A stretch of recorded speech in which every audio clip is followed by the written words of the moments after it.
Hello everyone, welcome back. We've got a little bit of sunshine this morning, and of course that's supposed to change. They're calling for snow starting about lunchtime, and snowing pretty much all night. But for now, we got a little bit of decent weather. So what we're doing is we're hooking to this tufline disc and 3-point hitch, of course. And we're going to inspect it and see what we need for hit to get ready for the season. Now, the other day I've done a couple videos on 3-point hitch and stuff, and what I'm going to show you is how I hook up to a 3-point hitch. It seems to work well for me. When I back the tractor in, I try to line this lift arm up with the with this pin, and you can see I'm off a little bit. So now there's a couple things I can do here. I can go back around and get on the tractor, or I can, what I can do here is I'll just hook the top link to it and try to pull the disc forward enough to get this one on. So normally I try to line this one up perfectly and get it on first, then hook the top link up, and then we'll go around to the other side. So I'll put you guys up here where you can hopefully see. And let's see here.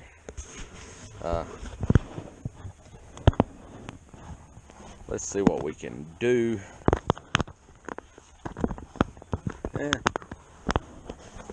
Maybe, and I know I'm probably making this car sick, but maybe you can see what we're doing here.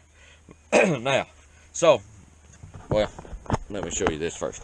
You can see that if I pull this over, that either the lift arm needs to go back or the implement needs to go forward. Well, I can do either one, but I'm too lazy to walk back around and get on the tractor. So what we'll do is we'll hook the top link up like so.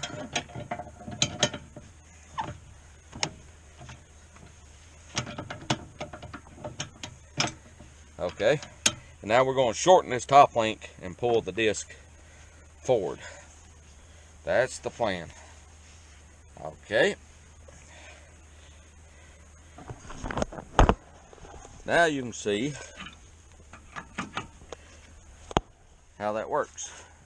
Make sure our sway chains are loose, and then we'll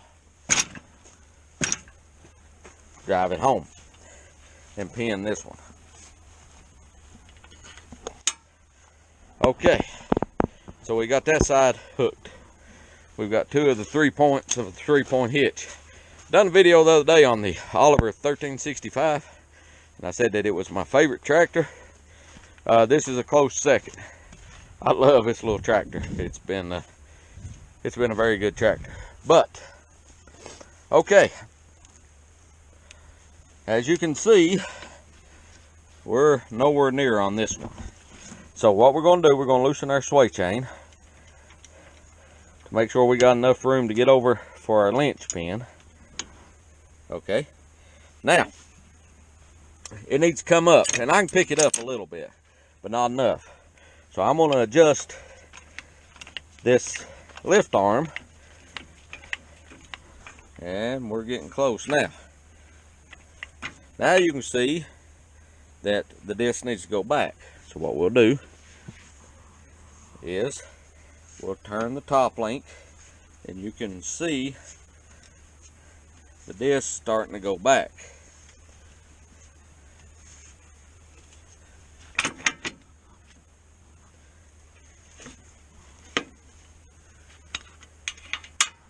Now it's hooked up.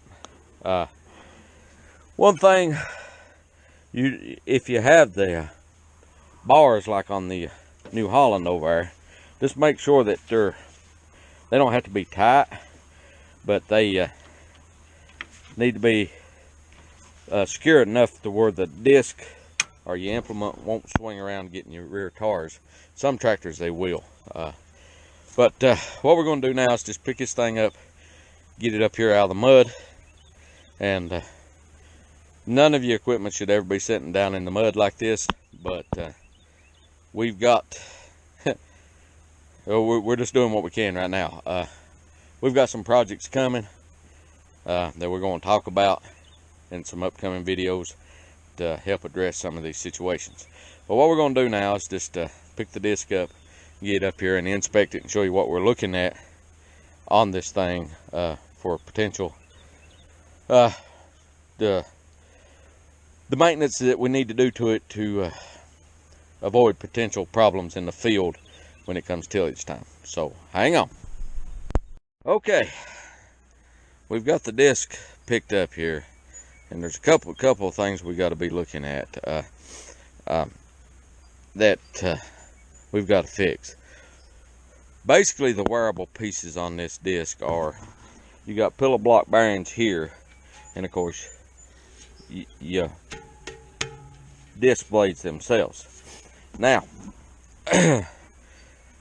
there's some other issues that we'll talk about here in just a minute, but for the most part, that's it. Now, one thing we run into on these front gang, it's a little different in the back.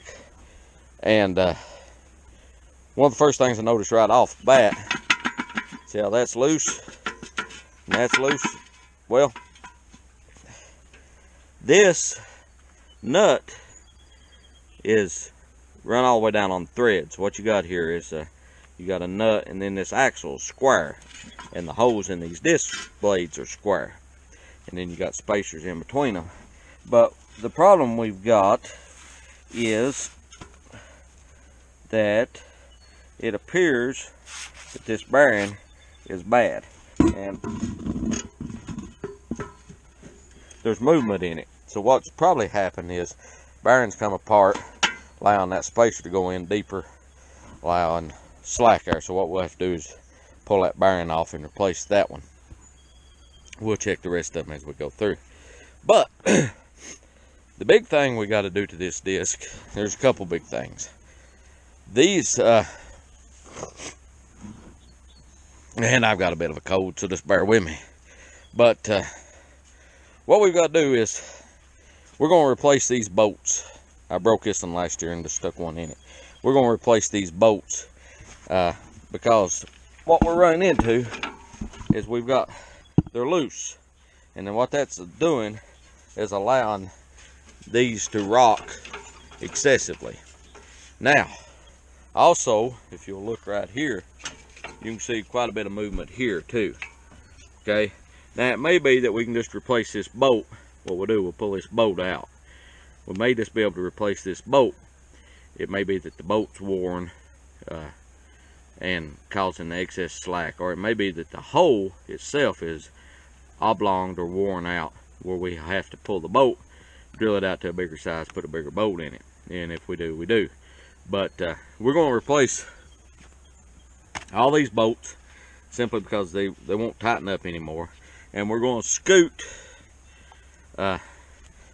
this gang in and that gang out in a little bit, because what happens is front gang throws up a ridge, and if these are too wide in the front and too narrow on the back, it'll leave a big high ridge like a plow fur when you do your disking. So what we're going to do, we're going to scoot these in a little, probably pull them out a little bit to try to address that problem.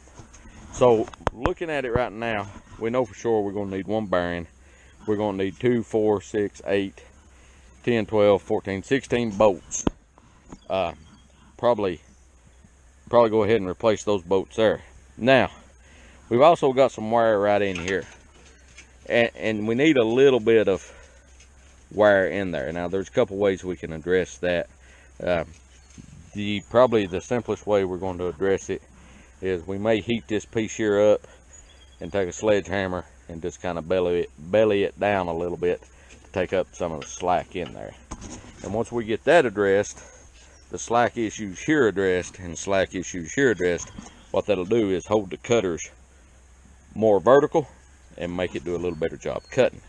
So that